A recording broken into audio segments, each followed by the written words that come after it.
Guys അങ്ങനെ Blasters ജയിച്ചിരിക്കുന്നു. ആവേശമല്ല സുഹൃത്തുക്കളെ, ആശ്വാസമാണ് എന്ന് വേണമെങ്കിൽ പറയാം. ഹൈദരാബാദിനെതിരെ കൂടി തോറ്റിരുന്നെങ്കിൽ ഉള്ള അവസ്ഥ എന്താണെന്ന് ഞാൻ മാച്ച് പ്രിവ്യൂവിൽ പറഞ്ഞിട്ടുള്ളതാണ്. നമ്മൾ പിന്നെ പ്ലേ ഓഫിൽ എന്ത് മുറയിൽ വെച്ചിട്ടാണ് പോകുന്നത് എന്നുള്ളത്. ഏതായാലും 3-1 എന്ന് പറയുന്നൊരു സ്കോറിൽ ഈ ഒരു മത്സരത്തിൽ വിജയിക്കാൻ സാധിച്ചു. അതും ഒരു എവേ ഫിക്ചറിലാണ് വിജയിച്ചത്. ഹൈദരാബാദിനെതിരെ മാത്രമാണ് കേരള ബ്ലാസ്റ്റേഴ്സ് 2 ലെഗിലും വിജയിക്കുന്നു എന്നുള്ളതാണ്. പറയാം, ഹൈദരാബാദിൻ്റെ നിലവിലെ സിറ്റുവേഷൻ ഞാൻ പ്രിവ്യൂലൊക്കെ തന്നെ പറഞ്ഞതാണ്. ഇന്ത്യൻ സ്ക്വാഡാണ്, ആകെ ഹാവ് വിക്ടർ മാത്രമാണുള്ളത്. നമ്മൾ ഈ ഒരു മത്സരത്തിലേക്ക് വരുമ്പോഴും 3 ഫോറിനേഴ്സ്, 2 വിദേശ സെൻട്രൽ ബാക്സും പിന്നെ സക്കായും ആയിട്ടാണ് കളിച്ചിട്ടുണ്ടായിരുന്നത്. എങ്കിലും ഈ ഒരു മത്സരത്തിൽ എനിക്ക് ഏറ്റവും പ്രധാനമായിട്ടും എടുത്ത് പറയേണ്ടത്, ബ്ലാസ്റ്റേഴ്സിനെ സംബന്ധിച്ച് എടുത്ത് പറയേണ്ട ഒരു ഫാക്ടർ എന്ന് വെച്ച് കഴിഞ്ഞാൽ നമ്മുടെ ഇന്ത്യൻ പ്ലേയേഴ്സിൻ്റെ ഒരു കോൺട്രിബ്യൂഷൻ തന്നെയാണ്. ആ 3 ഗോളിലും ഇന്ത്യൻ പ്ലേയേഴ്സിൻ്റെ കോൺട്രിബ്യൂഷൻസ് ഉണ്ട്. ഇപ്പോൾ ആദ്യം ഐമൻ നേടിയ ഗോള് അത് സൗരവിൻ്റെ അസിസ്റ്റായിരുന്നു. അതുപോലെ തന്നെ രണ്ടാമത് സക്കായി നേടിയിട്ടുള്ളൊരു ഗോളിൻ്റെ കാര്യം എടുത്തു കഴിഞ്ഞാലും അതിലും സൗരവിൻ്റെ അസിസ്റ്റ് നമുക്ക് കാണാൻ സാധിക്കും. തേർഡ് വൺ നോക്കുകയാണെങ്കിൽ നിഹാൽ നേടിയിട്ടുള്ളൊരു ഗോൾ അതിൽ ഐമൻ്റെ ഒരു അസിസ്റ്റാണ്. സോ ഈ 3 ഗോളിലും ഒരു ഫാക്ടറായിട്ടുള്ളൊരു കാര്യമാണ് ഐമൻ. കാരണം സെക്കൻഡ് ഗോളിൽ അദ്ദേഹം അസിസ്റ്റ് ഇല്ല, പക്ഷേ പ്രീ അസിസ്റ്റ് ചെയ്തത് ആ ഒരു ബോൾ സൗരവിന് കൊടുക്കുന്നത്, അതൊരു ബ്രില്യൻ ബോളാണ് കൊടുക്കുന്നത് ഐമനാണ്. ഐമനാണ് ഇന്നത്തെ ഒരു ഹീറോ. അദ്ദേഹം ഫുൾ ടൈം കളിച്ചും ഒരു മികച്ച പെർഫോമൻസ് തന്നെ അദ്ദേഹത്തിന് കാഴ്ചവെക്കാൻ സാധിച്ചു എന്നുള്ളതും ഏറ്റവും പ്രധാനപ്പെട്ട ഒരു കാര്യമാണ്. അതുപോലെ സൗരവ് 2 അസിസ്റ്റുകളായി കഴിഞ്ഞു. ഇപ്പം അദ്ദേഹത്തിന് അതിൽ കൂടുതൽ അസിസ്റ്റുകൾ കിട്ടേണ്ടതാണ്. നമ്മുടെ കൊച്ചിയിൽ നടന്ന മത്സരത്തിൽ നിങ്ങൾക്ക് ഓർമ്മയുണ്ടോ, മറ്റേ ഫെഡോറിനും അല്ലെങ്കിൽ ദിമിക്കും ക്ലിയർ ചാൻസസ്, ഒന്ന് പോസ്റ്റിൽ തട്ടി ഒന്ന് സേവ് ചെയ്തും പോകുന്നു, അത് രണ്ടും സൗരവ് കോൺട്രിബ്യൂട്ട് ചെയ്തിരുന്നു. അതായത് രാഹുലിനേക്കാൾ ഇമ്പാക്റ്റ് ഉണ്ടാക്കുന്നുണ്ടോ, ഞാൻ ടാലൻറ്റ് വൈസ് ഒന്നും അല്ല പറയുന്നത്, പക്ഷേ ഈ ഒരു സീസണിൽ വരുമ്പോഴത്തേക്കും ചാൻസസ് ക്രിയേറ്റ് ചെയ്യുന്ന കാര്യത്തിൽ സൗരവ് തന്നെയാണ് ഒരു പടി മുകളിൽ.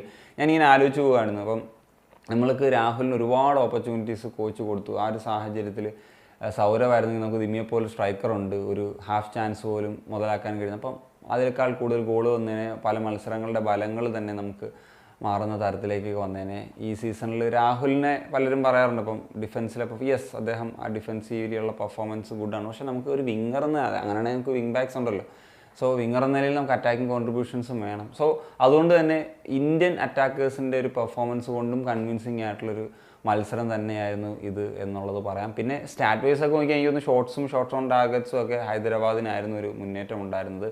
പിന്നെ എനിക്ക് അവരുടെ ഒരു ഏറ്റവും ഇഷ്ടപ്പെട്ട ഒരു പ്ലെയറായിട്ട് തോന്നിയത് മലയാളി താരം അലക്സ് സജിയാണ്. അദ്ദേഹം ഡിഫൻസിലാണെങ്കിലും അറ്റാക്കിങ്ങിലാണെങ്കിലും ഒക്കെ കോൺട്രിബ്യൂഷൻ നടത്തുന്നുണ്ടായിരുന്നു. അലക്സ് സജിയാണ് ആ ഒരു ഹാവ് വിക്ടർ നേടിയിട്ടുള്ള ഒരു ബ്രില്യൻ ഗോളാണ് അതിന് അസിസ്റ്റ് ചെയ്തത്. പിന്നെ അതുപോലെ പറയേണ്ട നമ്മുടെ KBFCയുടെ ചില പ്ലേയേഴ്സിന്, ഇപ്പം ഹോമിപ്പം അദ്ദേഹം റൈറ്റ് ബാക്ക് എന്ന നിലയിൽ അദ്ദേഹം ഡീസൻ്റായിട്ട് കളിച്ചു. എസ്പെഷ്യലി ഫസ്റ്റ് ഹാഫിൽ വളരെ നന്നായിട്ട് കളിച്ചിരുന്നു. അതുപോലെ ലാറ ശർമ്മയുടെ പ്രകടനം എനിക്ക് ഇമ്പ്രസീവായിട്ടാണ് തോന്നിയത്. വിപിൻ മോഹൻ ആസ് യൂഷ്വൽ നന്നായിട്ട് തന്നെയാണ് കളിച്ചത്. അസർ ഒരു വ്യത്യസ്ത റോളിൽ ലെഫ്റ്റ് ബാക്കിൽ അഗെയിൻ അത്യാവശ്യം ഡീസൻ്റായിട്ട് തന്നെ അദ്ദേഹത്തിൻ്റെ ഒരു പ്രകടനം കാഴ്ചവെക്കാനായിട്ട് സാധിച്ചിട്ടുണ്ട് എന്നുള്ളതാണ്. എനിവേ പറഞ്ഞതുപോലെ നമുക്ക് 5ാം സ്ഥാനം എന്നുള്ളൊരു കാര്യത്തിലേക്ക് ഉറപ്പിക്കാനായിട്ട് നിലവിൽ സാധിക്കുന്നുണ്ട്. അതുകൊണ്ട് തന്നെ നമുക്ക് പ്ലേ ഓഫിൽ 19-ാം തീയതി നേടാൻ പോകുന്നത് ഒഡീഷ FC ആയിരിക്കും. കലിംഗയിൽ വെച്ചിട്ടാണ് മത്സരം നടക്കാൻ പോകുന്നത്. നിലവിലെ സാഹചര്യത്തിൽ ഇപ്പം ഒഡീഷ FCയും ആണെങ്കിലും ഗോവ ആണെങ്കിലും ഒക്കെ ഇതാണെന്നുള്ളത് ഞാൻ പറഞ്ഞിരുന്നു. പക്ഷേ നമുക്ക് നോക്കാം എന്താകുമെന്നുള്ളത്. ദിമിയും ലൂണയുടെയും കാര്യമൊക്കെ ഡൗട്ട്ഫുൾ ആണെന്നാണ് ഇവാൻ പറഞ്ഞിട്ടുള്ളത്. സോ നമുക്കിനി ഒരു 1 വീക്ക് ടൈമുണ്ട്. 19-ാം തീയതിയാണ് മത്സരം വരുന്നത്. ആ ഒരു തരത്തിലേക്ക് വരുമ്പം ഏത് തരത്തിലൊക്കെ ആകും അവർ രൂപപ്പെടുക, ഈ ഒരു മത്സരത്തിൻ്റെ വിജയം അതൊരു പോസിറ്റീവ് നോട്ടായിട്ട് മാറട്ടെ എന്നൊക്കെയുള്ളതാണ് ഞാൻ പേഴ്സണലി ആഗ്രഹിക്കുന്നത്. സോ അങ്ങനെ ഒരു വളരെ ഒരു ഇൻട്രസ്റ്റിംഗ്, ഐ മീൻ നമ്മൾ 3-1 എന്ന് പറഞ്ഞാൽ 3-0 ക്ലീൻ ഷീറ്റ് നഷ്ടമായെന്നുള്ള വിഷമമുണ്ട്. പക്ഷേ നമുക്ക് പറഞ്ഞ പോലെ ഒരു ആധികാരികമായിട്ടുള്ളൊരു കളിച്ച് നേടിയുള്ള വിജയം എന്നതിനപ്പുറം നമ്മുടെ ഇന്ത്യൻ പ്ലേയേഴ്സിൻ്റെ പെർഫോമൻസുകളാൽ കൺവിൻസിങ് ആയിട്ടുള്ളൊരു മത്സരം എന്നുള്ളതാണ്. 2 ഇപ്പം ഐമൻ ആണെങ്കിലും അതുപോലെ തന്നെ നിഹാലിൻ്റെ ആണെങ്കിൽ ISL ഫസ്റ്റ് ഗോൾ എന്ന നിലയിൽ കൂടി ഈ ഒരു മത്സരത്തെ പറയേണ്ടതുണ്ട്. So that's it guys. അപ്പോൾ എന്താണ് നിങ്ങളുടെ ഒപ്പീനിയൻസ്? ഉറപ്പായും കമൻറ്റ് ബോക്സിൽ കണിയാണ് സനിയ.